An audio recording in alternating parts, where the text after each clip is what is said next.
So, hi Valeria. So glad you could join us for this year's Women's Summit. Thank you too.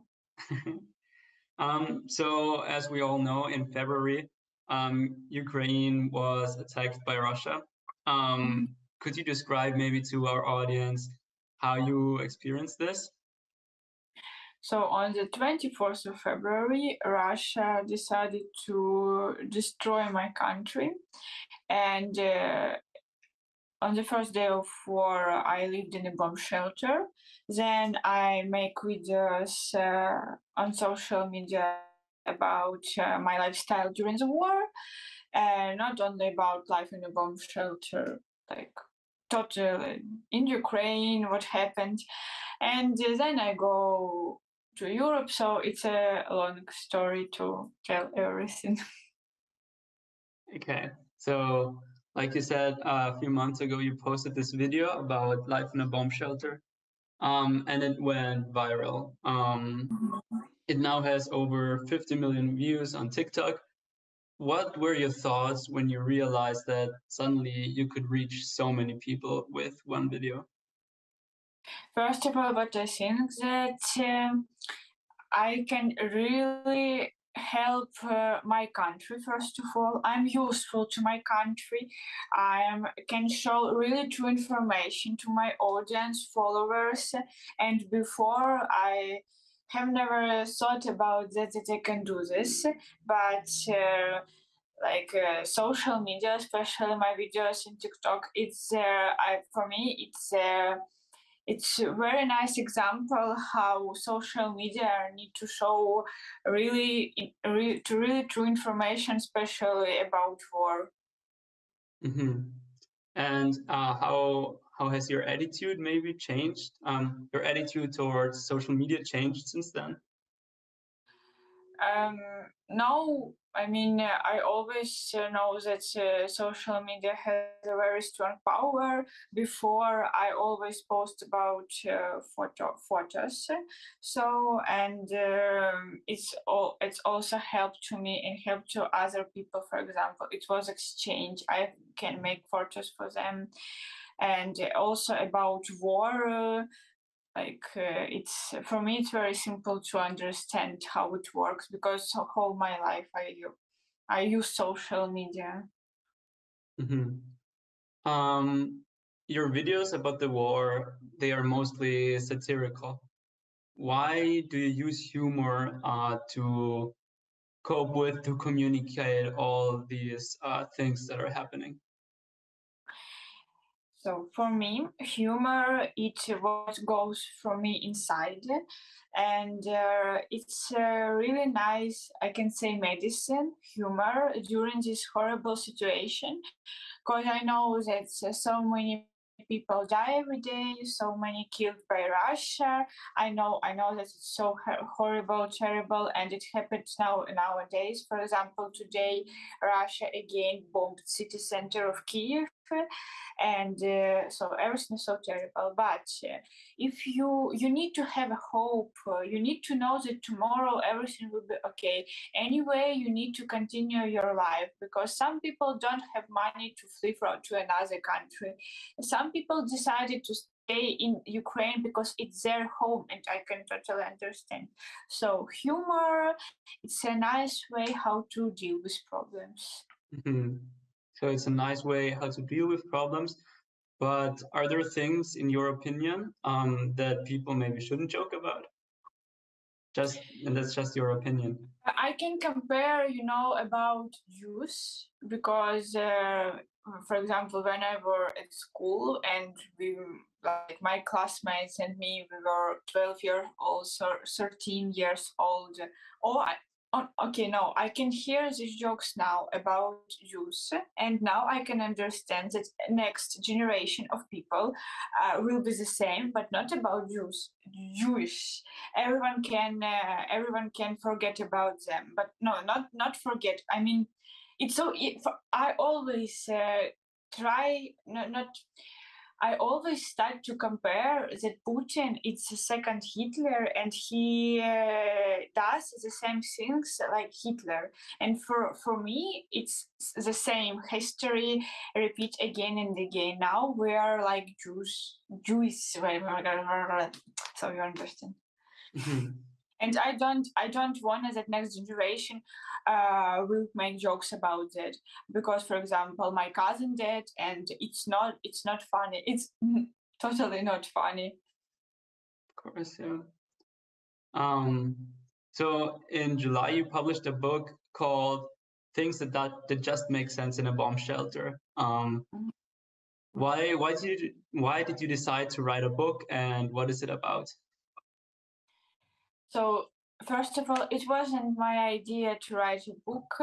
Austrian publisher decided to help me to do it, and I thought that maybe it's a really nice idea, and I did it. So my book of course, about my war experience, about my lifestyle before the war, about my family, some personal things, and what else?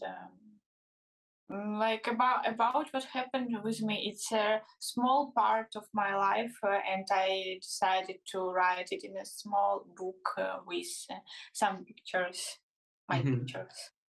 Yes, it's a very personal story too, because you write about details like the death of your cousin. Did you ever hesitate to share such details?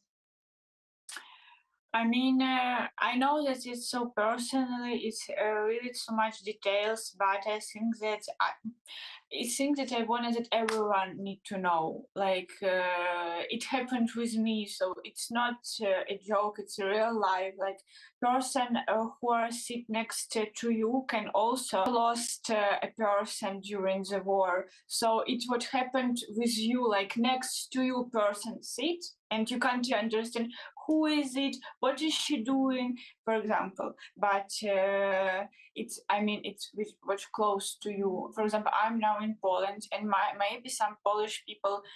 Okay, no, I think that Polish people really care about it. For example, Italian. Yes, it's far away from Ukraine, but many of them really don't care about what is going on in Ukraine. And I want that people understand that this shit really can happen with everyone. Last week there was a meeting of the UN member states, and 143 out of 193 members spoke out about these annexations that of eastern part of Ukraine that Russia is trying to push through. Yeah, are you like happy with the reaction of the international community, or how do you feel? I mean, so I'm happy that. Okay, I'm not happy. It's nice that many countries understand that it's not okay that Russia decided to take away cities. What is not Russian cities 8 years ago? Yeah, It's really okay, nice that people understand it. I mean, some European countries, but it's not make a result. If European country, if European country really wanna to do something, they really can change something in one day. But unfortunately, I don't know how to explain this. I have friends who are from Donetsk, Lugansk, and now they can't imagine to come back to these cities because it's not Ukrainian cities, unfortunately, for now. Yes, it's Ukraine, but now it's occupied by Russian fucking people. So I don't know how to react. So then maybe what are your hopes for the future?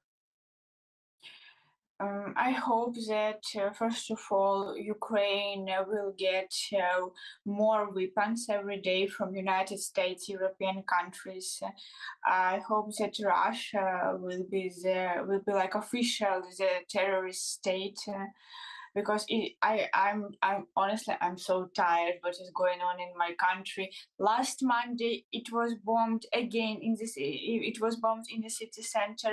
This Monday again. Like, when it will end? Yeah, many countries support us, give us money, weapons, military equipment, everything. But why someone can't kill this strange Putin? Or I don't know how to stop it. Like, what's the result of this war?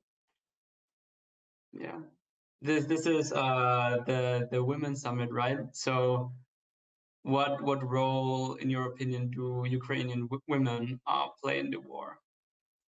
I want to say that women play the really important part of this war, because we have many women snipers, many nurses, I don't know, also mothers, wives, daughter, grandmothers. So everyone has power, has some meaning in this war.